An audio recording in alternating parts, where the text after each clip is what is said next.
Hey everyone, happy Homebrew Wednesday. It's been ever since I've done a Homebrew Wednesday video. If you haven't seen my other video I posted recently, or maybe this one goes before. Anyway, I have moved down to San Diego, so now San Diego Beer Vlog's actually in the city of San Diego. And hopefully you can hear me over the freeway noise behind me, but I met up before I moved with Josh and Dan. Josh, you know, is Man Bear Pig 1122334455 on YouTube. And Dan is, I think, I don't know what he changed this to. It's just AB Dan. Anyway, Dan's heavily involved with the Milk Funk group, if you're not familiar with them. And he came out for the Festival of Funk put on by Modern Times. So he met up with Josh, touring around the breweries up in Vista.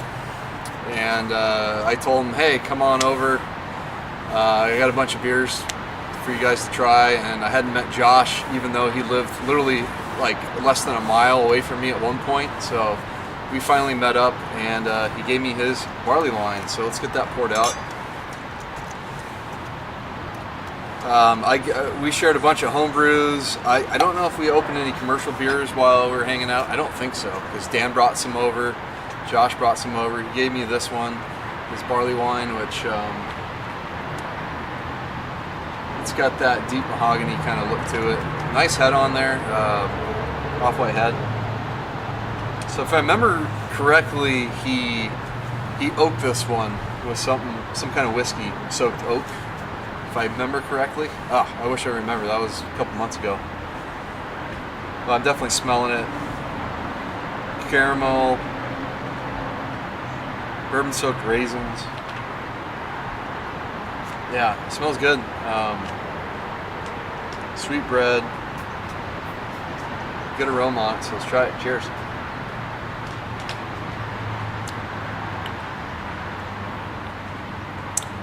More oak tannins on the flavor, but not overly done, so that's nice. Definitely has a sweetness to it that you expect, but it's not overly sweet for a barley wine. I can't remember. I think he said it might have been English style barley or American style barley wine, because I am getting some hot bitterness. Kind of lingers around a little bit along with the oak, but not unpleasantly so. Yeah, like sweet toffee, a lot of raisin, way more raisin than say fig. It has almost like a little bit of like a dark currant kind of character to it. Maybe a bit more bourbon sweetness on the nose than the flavor. It's there, but it's a little more subtle, whereas the oak is a little more forward on the flavor than the aroma.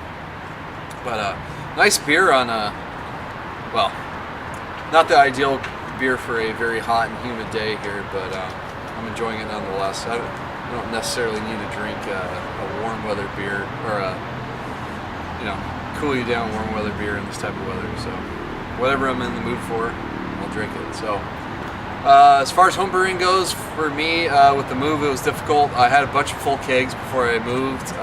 They all made it safe. All my carboys of sour beer are underneath the house. I bottled up a passion fruit sour right before I moved, and that turned out really well. Got a bunch of other stuff aging. I just fruited one beer with some Masamoto Farms organic peaches that I've been using for a bunch of years, because I know the guy that deals with those peaches. Masamoto Farm peaches go to all kinds of breweries this year. I think they've made it as far north now as DeGard Brewing out in Tillamook, Oregon. But locally, they're more involved with Lost Abbey, Modern Times, and then as far up as like the brewery, Craftsman in LA is big. A lot of smaller breweries are getting their fruit. My friend Robert, who I did the R&R Coconut IPA with, who's now doing Resident Brewing downtown San Diego, he got some of that fruit. My buddy Peter at Belgian Beaver got some of the fruit. I did a collaboration with him recently. I think I talked about that, but eventually did get released. It ended up being draft only instead of bottles. But that beer turned out really, really well. So really high quality fruit. So I've brewed only once since I've been at the new house. I did a hoppy pale ale. It was a nightmare of a brew day, but the work going into the fermenter was good, and the beer turned out great. But I had issues with my mill not milling, and just dealing with logistics at the house. Not knowing where all my equipment was made it a nightmare of a brew day. The advantage is there's a pool right behind the camera here, and so now I can, when I'm chilling, all that water will just go help fill the pool up, and, instead of having to like water all my plants and stuff. So it's a lot easier than carrying around buckets and dumping it as I'm chilling. So that's definitely the early advantage of brewing at this place, is just putting the warm water in the pool. And I guess in wintertime what I'll probably end up trying is getting my pump into the pool, and I'll just do all the chilling with pool water until it's cool enough that I can bring in the ice bath and move it to an ice bath. So that'll be the plan in the future as the days get cooler here, which they're not. It's just been hot and humid. It was blazing hot, and then now it's just hot and humid. So, and then since I've last done a video, one of my homebrew clubs, I'm heavily involved with Society of Barley Engineers, which is based in the North County part of San Diego.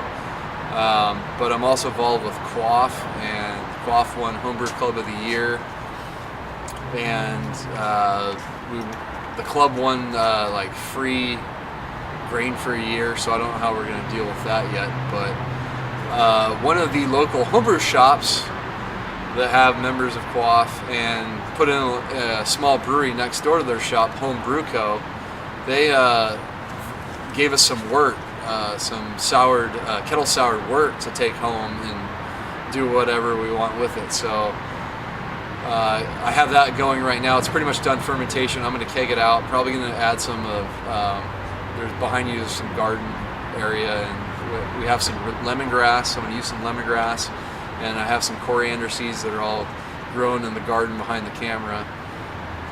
And I'll probably put in a little bit of salt into the keg and kind of do like a experimental kind of goza. I've never used lemongrass. I've used coriander a little bit. The best coriander I've had has all been homegrown that I've used. The store-bought stuff I haven't liked. So I'll probably go light on that, heavier on the lemongrass, just to see what that does. And then just to sprinkle salt so you can probably barely even taste it. So that's the plan for that beer. I'm going to do some, since this free wort that I got, and I just threw in some Yoso 5 yeast to ferment it, pretty much cost me only a couple dollars, so I might as well do something I haven't done before, try something new. So that's it for brewing. That's it for this video. Josh, well done on this beer. I'm gonna sit back, enjoy it out here on the deck, and enjoy the rest of the evening. So thanks for watching. Until next time, cheers.